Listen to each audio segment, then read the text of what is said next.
Salve galera, tudo bem com vocês? Como tem sido aí a experiência das videoaulas? Como tem sido aí o isolamento social? Tô aqui no início da aula aí para bater um papo com vocês antes da gente iniciar o nosso conteúdo que vocês já viram aí que é o continente europeu.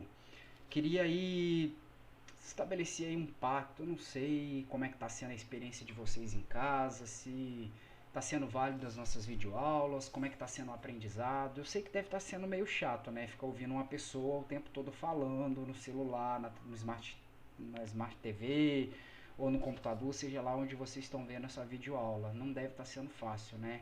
O contato na sala de aula, a interação é muito melhor. Só aí mesmo para a gente valorizar a escola, né? Tudo que a gente perde, a gente sente saudade, a gente passa a valorizar depois, né? Então, tá servindo de experiência pra gente o isolamento social, pra gente aprender a valorizar um pouco mais a escola, o contato com os colegas, enfim.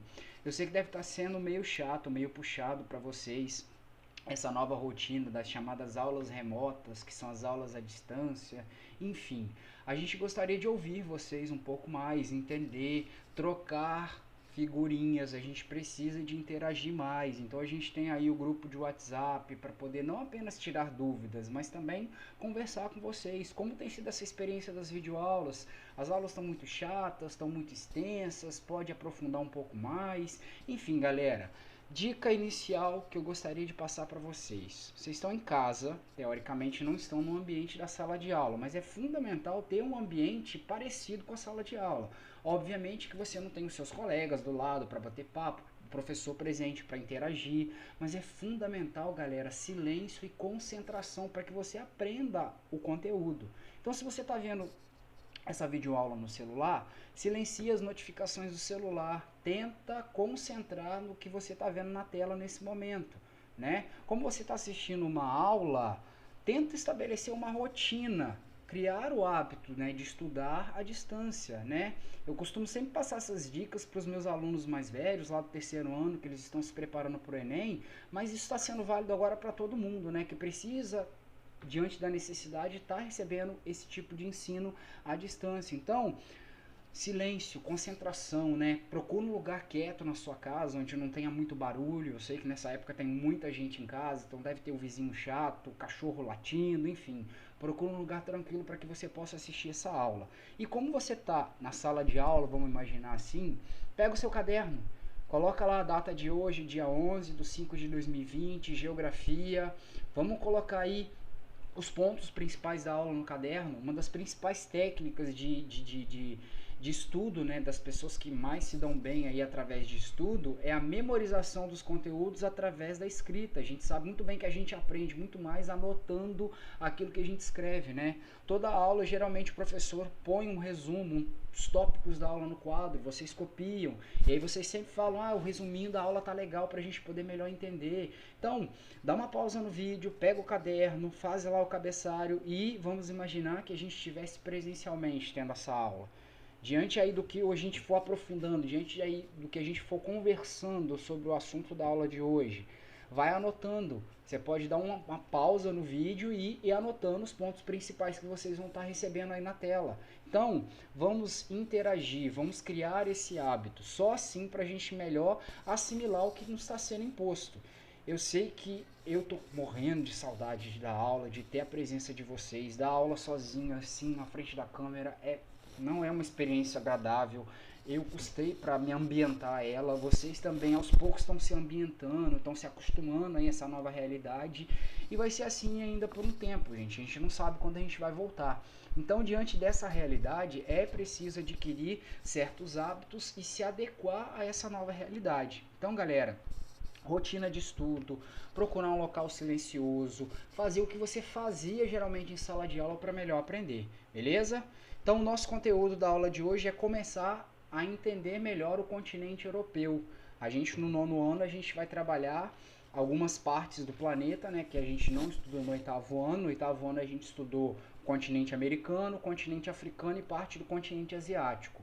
No nono ano a gente se dedica a estudar mais o chamado mundo desenvolvido, né, os países desenvolvidos, a começar agora pelo continente europeu, que é um dos mais importantes do mundo. O que vocês conhecem aí sobre a Europa, né? Obviamente que muitos de vocês estudam a Europa em outras disciplinas como história, por exemplo. A Europa ela é conhecida aí historicamente falando como Velho Mundo. Por quê?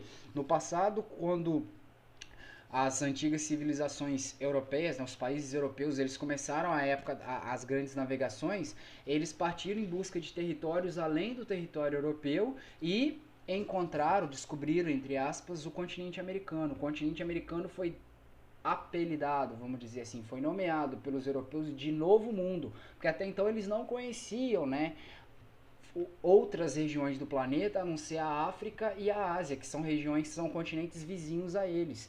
Então a Europa, ela é conhecida como Velho Mundo justamente porque os europeus, no passado, na época das grandes navegações, não tinham dimensão de outras regiões do planeta, além do continente asiático e do continente africano, que são continentes que fazem fronteira com a Europa, né? Então, a Europa ela é muito conhecida no mundo por conta justamente dos seus países antigos. Nós somos um país que fomos colonizados por um país europeu, que no caso é Portugal. Diante aí da pandemia de coronavírus, né, que vocês não devem estar aguentando falar, vocês devem estar vendo que o centro da pandemia durante muitos dias, né, foram alguns países europeus, com destaque para a Itália. Vários países europeus ainda estão em isolamento social, que é o caso da França, da Espanha, o negócio está feio por lá. No Reino Unido também, né, que é a questão, a Inglaterra, enfim, a Rússia é uma grande potência mundial, enfim, os países europeus são famosinhos no mundo, né? Boa parte, se você pegar as principais potências mundiais aí, você pode botar num bolo aí uns 3, 4 países europeus, ó, a Inglaterra, a Alemanha, a França, a Itália, são países aí imponentes, são países poderosos. Então a gente vai estudar melhor, um pouco mais a fundo o continente europeu nesse bimestre, ok? Vou sair da tela para vocês olharem aí o nosso quadro, vamos imaginar que é o nosso quadro aí, e eu vou apresentar para vocês nessa aula de hoje algumas características gerais do continente europeu, questão de localização, aspectos físicos naturais, retomando aí os conhecimentos das dinâmicas naturais que a gente aprendeu ano passado, e nessa aula eu quero começar mostrando para vocês aí o território do continente europeu, né, onde que a Europa está localizado. Primeira coisa, as características gerais. A Europa ela tem uma área aproximada de 10 milhões e meio de quilômetros quadrados. Se você comparar o tamanho da Europa com o Brasil, você vai ver que a Europa é pequenininha. O Brasil tem 8 milhões e meio aproximados de quilômetros quadrados. Quer dizer, o Brasil, que é um país, ele é um pouquinho menor que a Europa, que é um continente que envolve vários países. Portanto, não é um continente extenso. É o segundo menor do mundo, perdendo apenas para a Antártica. Agora, apesar da pequena extensão territorial, é um continente populoso. São 744 milhões de pessoas aproximadamente vivendo nos países do continente europeu, que totalizam hoje 50 nações. São 50 países que formam o continente europeu. E uma coisa interessante para a gente salientar com vocês, do ponto de vista espacial, do ponto de vista territorial, quando a gente observa a Europa no mapa mundi, no planisfério, do ponto de vista físico, Europa e Ásia, elas formam um só bloco de terras, que a gente vai chamar de Eurásia. Observem bem, o que é um continente, né? O conceito de continente é uma porção de terra cercada de água por quase todos os lados. Ah, professor, isso é ilha, tá, mas geralmente quando é uma grande porção, a gente vai chamar de continente. Nós temos o continente americano, cercado pelo Oceano Atlântico e Pacífico, continente africano, Oceania, Antártica. Mas se você reparar, Europa e Ásia, elas não são separadas fisicamente por mares, né? Elas formam um único bloco de terras, que a gente vai chamar de Eurásia. Do ponto de vista territorial, é um continente só. Só que para finalidades de estudos, os dois continentes eles são estudados de formas distintas, principalmente por conta das suas grandes diferenças históricas e culturais que refletem na formação dos seus territórios e dos seus povos. Apesar de os dois continentes estarem unidos num só bloco de terras, formando a chamada Eurásia, a geografia separa, a geografia divide eles dois em Europa e Ásia, principalmente por conta da influência histórica de civilizações antigas que habitaram esses dois continentes. Os povos que hoje formam os países europeus, eles tiveram sua formação historicamente associada às antigas civilizações greco-romana, enquanto os países asiáticos receberam maior influência histórica e cultural dos povos árabes, chineses e hindus. Portanto, existem diferenças históricas e culturais entre os povos que ocuparam esses dois continentes no passado, caracterizando aí diferenças absurdas entre a Europa e a Ásia. Agora, do ponto de vista territorial, as duas são continentes distintos, ok? São estudados de formas separadas, ok?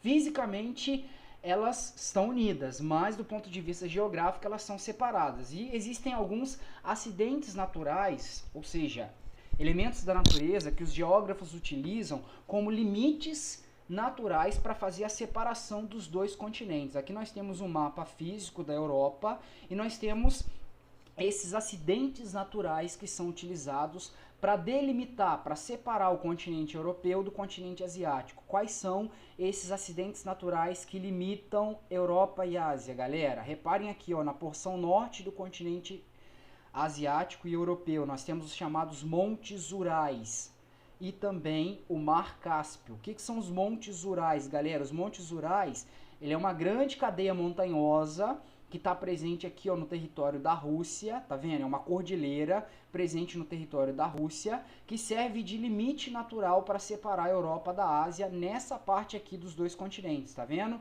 Aqui embaixo, ó, o Mar Cáspio também é usado como limite natural para separar os dois continentes. E aqui, ó, na porção sudeste, nós temos o Mar Negro e as montanhas do Cáucaso, também utilizadas pelos geógrafos como limites naturais entre Europa e Ásia. Então, fisicamente, elas fazem parte de um mesmo bloco de terras, é o mesmo continente chamado de Eurásia, mas do ponto de vista histórico, cultural, elas são separadas, Europa e Ásia. E essa separação do ponto de vista geográfico, ela vai ser estabelecida a partir de acidentes naturais que os geógrafos utilizam para separar, para delimitar esses dois continentes, ó, os Montes Urais, o Mar Cáspio, as montanhas do Cáucaso e o Mar Negro. São os limites naturais que servem aí de separação para os dois continentes. No cenário que eu acabei de mostrar para vocês, da Eurásia, Europa e Ásia formando um só bloco de terras, né? A gente vai ter uma situação bem particular dentro da Eurásia. Os limites naturais separam a Europa e a Ásia, mas muitas vezes não separam os territórios dos países. Diante desse cenário aí, a gente vai ter os chamados países transcontinentais. O que são esses países transcontinentais? Países que apresentam território em mais de um continente. Dentro do contexto da Eurásia, nós temos dois países em especial que têm territórios presentes na Europa e na Ásia. No caso, são a Rússia e a Turquia. Os dois países têm territórios na Europa e na Ásia. Aqui nós estamos destacando para vocês a Europa. E aqui, ó, reparem bem, parte do território russo na Europa. Para leste, aqui no mapa não está apresentando, é a parte da Rússia, mas é a parte da Rússia asiática. E reparem bem aqui embaixo também no sul da Europa, ó, a Turquia. Essa parte aqui que eu estou apontando para vocês é a parte asiática da Turquia, enquanto essa partezinha aqui, ó, da setinha, ó, eu estou indicando para vocês, é a parte da Turquia que está na Europa. Portanto, esses dois países aí, eles são países transcontinentais, países que apresentam territórios em mais de um continente. No caso, a Rússia e a Turquia são transcontinentais porque têm possessões territoriais tanto na Europa quanto na Ásia, ok? Limites naturais do continente europeu. Observando a Europa, ao norte, a Europa se limita com o Oceano Glacial Ártico, ok?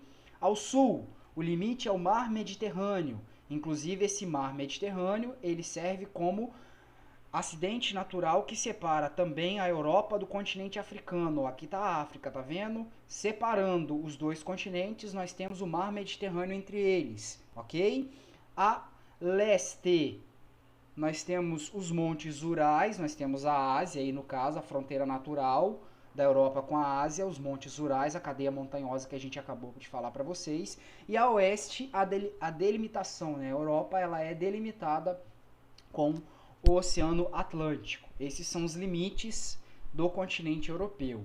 Observem vocês que o continente europeu, né, ele é como se fosse uma península, né? Muitos geógrafos dizem que a Europa ela é como se fosse uma península da Ásia, né? Os dois continentes são unidos, mas do ponto de vista espacial, se você observar, A Europa ela é como se fosse uma península da Ásia. O que é uma península? É um pedaço de terra cercada de água por quase todos os lados.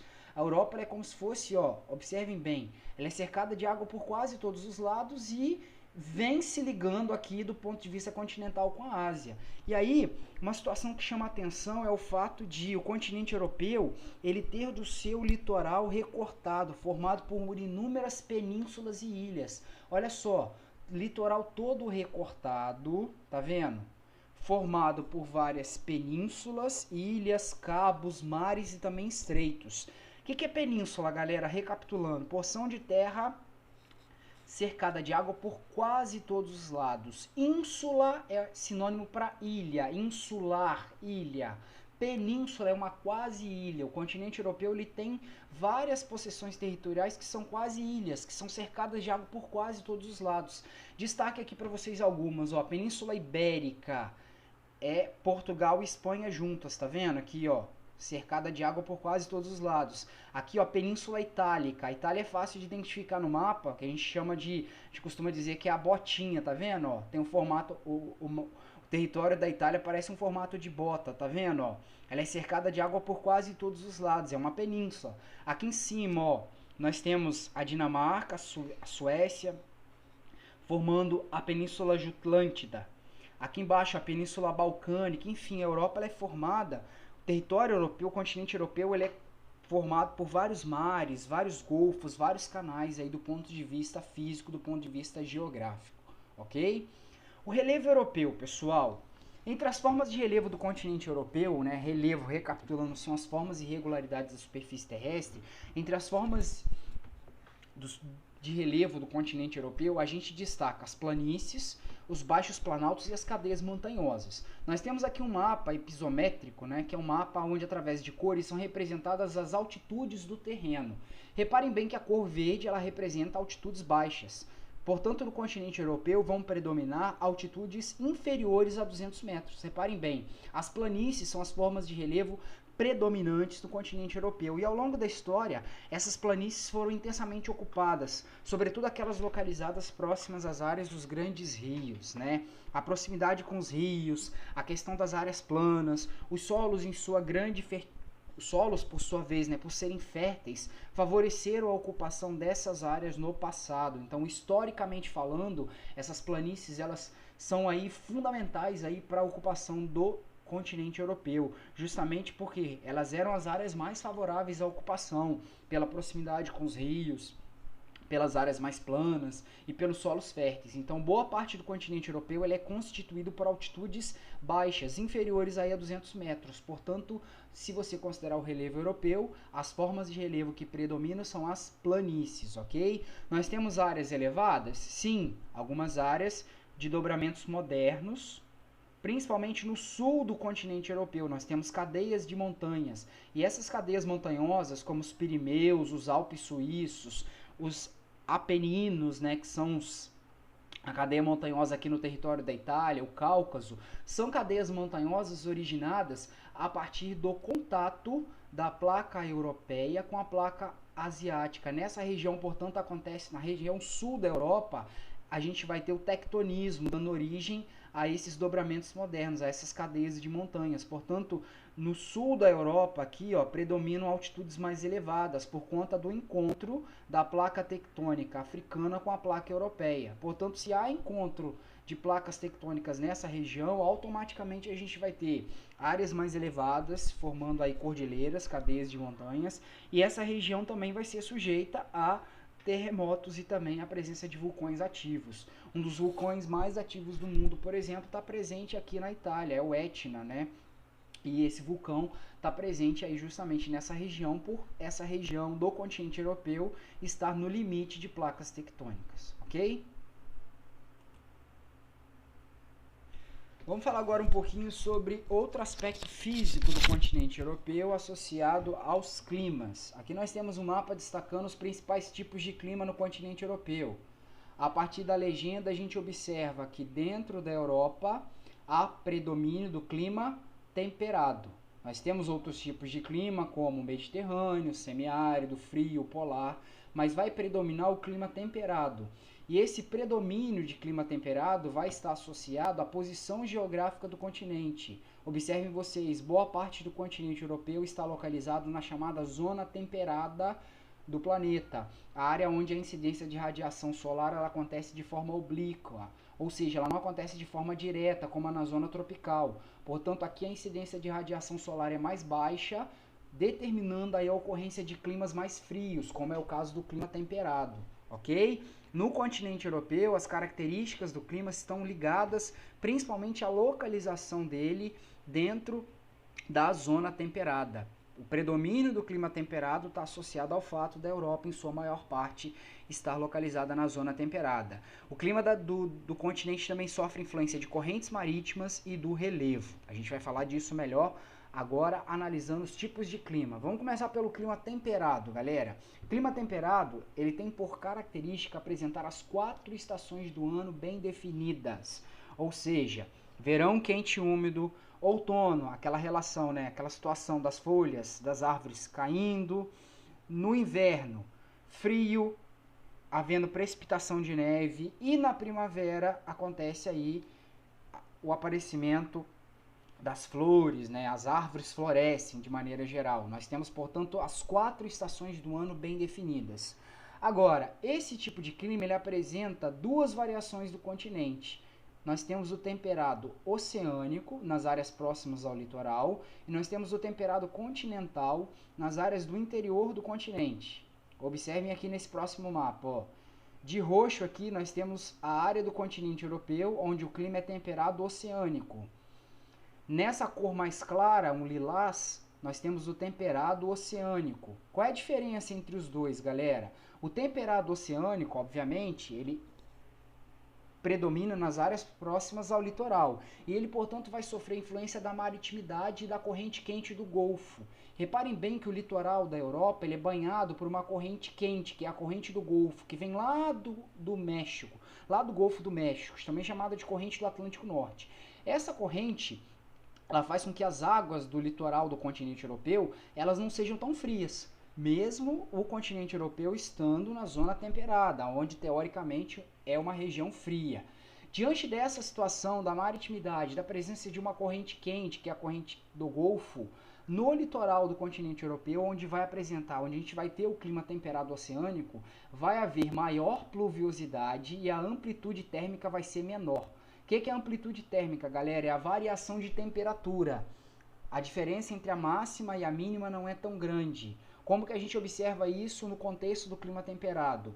Os invernos são menos rigorosos, a temperatura não cai tanto, justamente porque a água do oceano, estando aquecida pela corrente do Golfo, vai impedir com que a temperatura caia tanto. Portanto, as cidades litorâneas da Europa, elas têm um inverno rigoroso? Sim, mas as cidades interioranas, elas têm um inverno mais rigoroso. Não é tão rigoroso no litoral o inverno, principalmente por conta desse fator da maritimidade.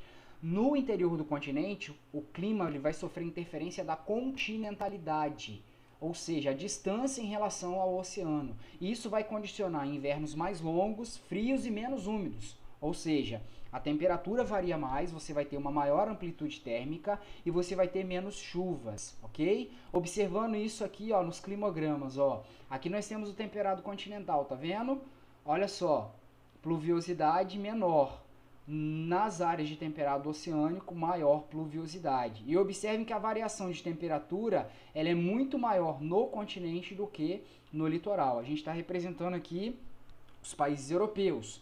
Verão e inverno opostos a nós aqui no Brasil. O inverno deles é novembro, dezembro e janeiro. É onde a curva de temperatura está mais baixa. Ó.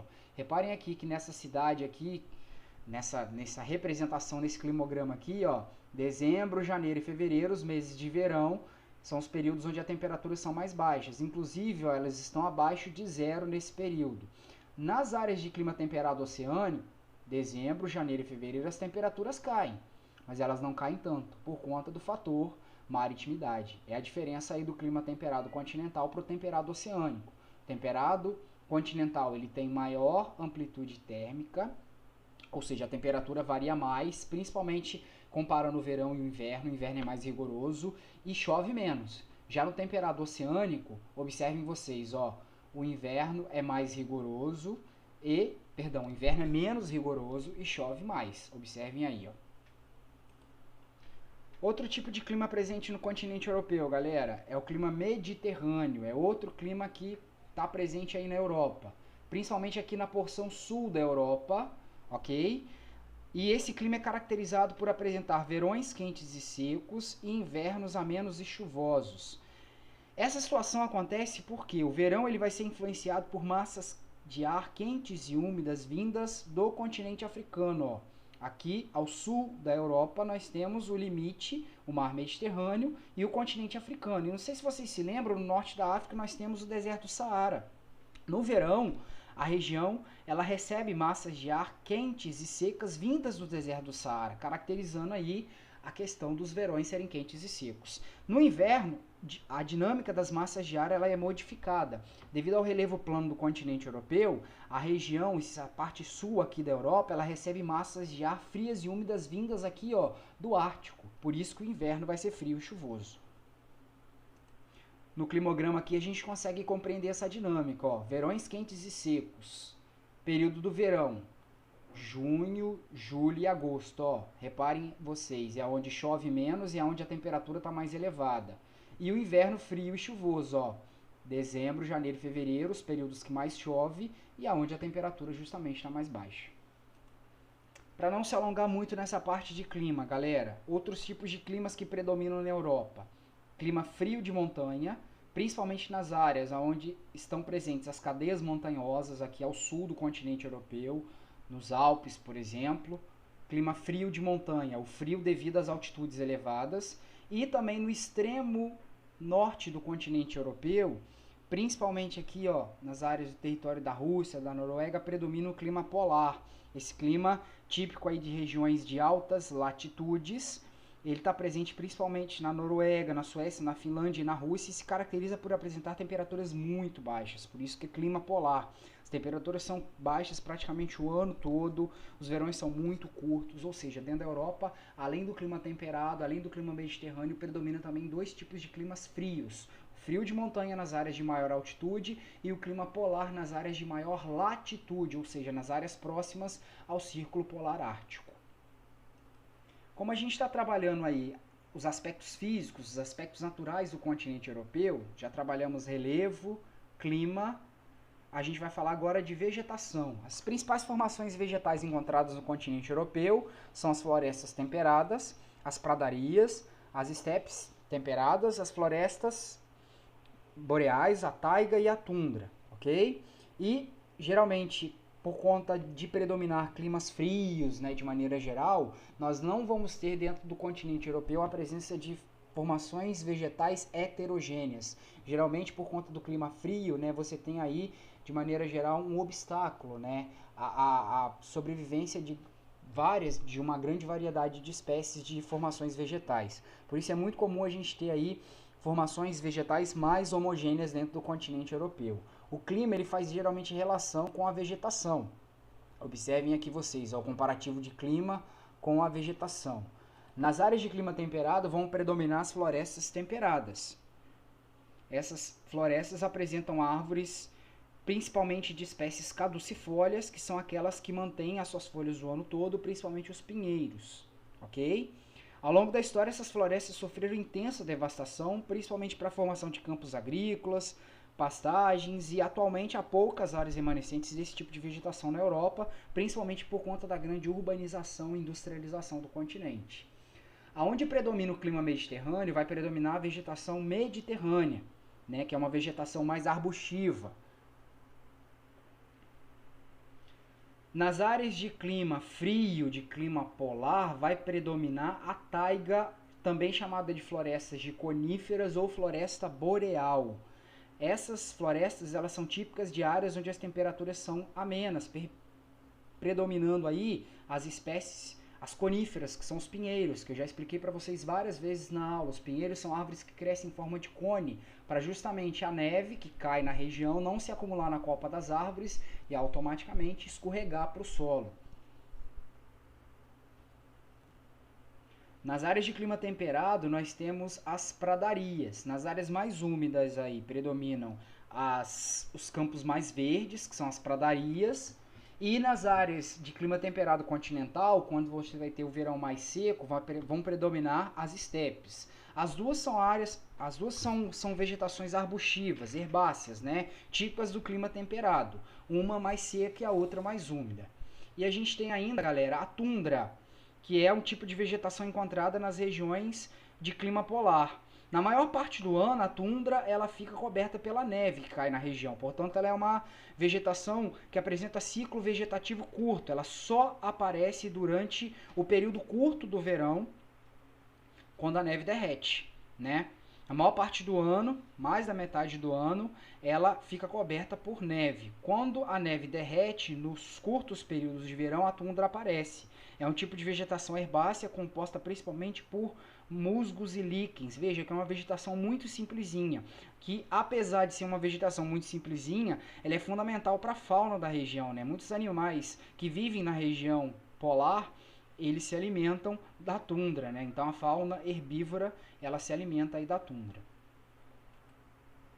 Para a gente finalizar essa videoaula, que está trabalhando aí os aspectos físicos do continente europeu, a gente vai falar sobre a hidrografia, o conjunto de rios que banham o continente europeu. Dentro do continente europeu, por conta do clima temperado predominar, é um clima que tem as 4 estações do ano bem definidas, apresenta chuvas regulares ao longo do ano, a gente vai ter a presença de muitos rios, que são volumosos. E a presença desses rios volumosos, mais a associação com a presença do relevo plano, torna a maior parte desses rios navegáveis. Outra característica dos rios europeus, galera, a maior parte deles apresenta pequena extensão. A Europa é o segundo menor continente do mundo. Obviamente, os rios europeus, eles não têm grande extensão. Então, característica geral da rede hidrográfica do continente europeu, a maioria dos rios são de pequena extensão e por eles correrem em áreas de planície, em sua maior parte, eles apresentam trechos navegáveis, ok? A importância desses rios, galera, desde a antiguidade, as grandes cidades do continente europeu se desenvolveram às margens desses rios, porque os rios serviam aí de abastecimento para a população, serviam para irrigação aí das áreas agrícolas, e com o passar do tempo, né, como forma de melhor aproveitar esses rios, foram feitas diversas obras que permitiram a interligação entre eles, ampliando assim os trechos navegáveis e as possibilidades de integração econômica entre os países europeus. Destaque aqui, ó, para o rio Danúbio, tá vendo? Que é um dos principais do continente europeu, que ele se interliga ao rio Reno. Eles apresentam cursos diferentes. Ó. O rio Danúbio ele vem desaguar aqui no Mar Negro. E o rio Reno ele deságua aqui no Mar do Norte. Durante nos últimos anos, aí, na história do continente europeu, foram feitas obras, né, de integração desses rios para poder integrar os países. O rio Danúbio e o rio Reno, eles formam uma das maiores hidrovias do mundo, né? O rio Danúbio, ele nasce na Floresta Negra, ao sul da Alemanha, ele vem desaguar aqui no Mar do Norte, aqui na Romênia. E o rio Reno, ele nasce aqui, ó, nessa área aqui do território da Alemanha, né, nos Alpes Suíços, e vai desaguar lá no Mar do Norte. Ele é um dos principais, o Danúbio e o Reno, eles são dos principais rios do continente europeu pelo curso deles, perdão,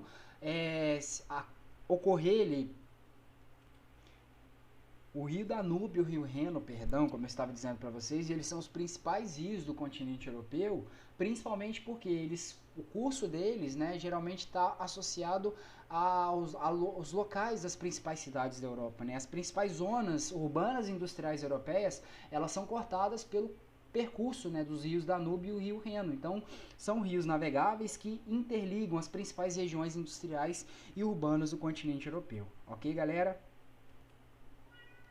Foi extenso, eu sei, entendo vocês, vai dando pausa aí, vai dando uma respirada, vai tomando uma água, mas é a nossa realidade agora, é o que nós temos para hoje, beleza? Então, terminei com vocês aí essa videoaula que trabalhou aí os principais aspectos naturais do continente europeu.